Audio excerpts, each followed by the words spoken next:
जय ज्योती जय क्रांती। बाबा, हा. देशातील मुलींची पहिली शाळा कोणी सुरू केली?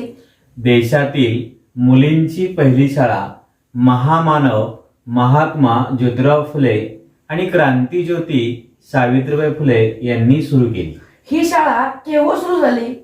देशातील मुलींची पहिली शाळा 1 जानेवारी 1848 मध्ये सुरू झाली। ही शाळा कोठे सुरू झाली?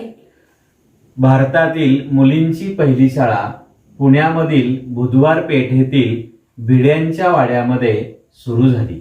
शाळेत शिक्षिका कोण होत्या? आता या मुलींच्या पहिल्या शाळेमध्ये शिक्षिका म्हणून काम ज्यांनी केलं त्या सावित्रीबाई फुले या होत्या। शाळा सुरू करण्यासाठी कोणी कोणी सहकार्य केले?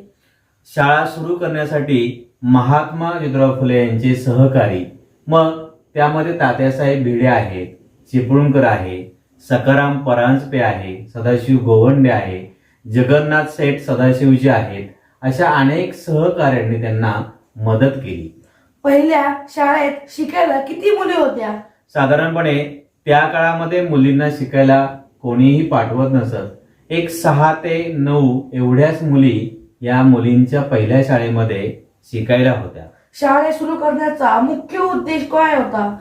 आता त्या 19व्या शतकामध्ये खरं जर पाहिलं तर शिक्षणाचा अधिकार हा फारच थोड्या लोकांना होता आणि त्यामध्ये महिलांना तर शिक्षणाचा अधिकार नव्हता किंवा हक्कही नव्हता।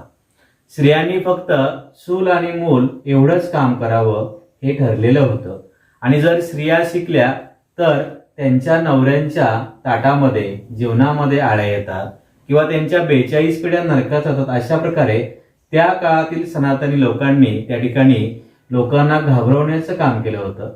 परंतु महात्मा ज्योतिराव फुले यांनी ओळखलं, जर एक स्त्री शिकली तर ती संपूर्ण कुटुंबाला शिकवेन आणि संपूर्ण कुटुंबाला पुढे नेईल आणि पर्यायाने संपूर्ण समाजाची प्रगती होईल।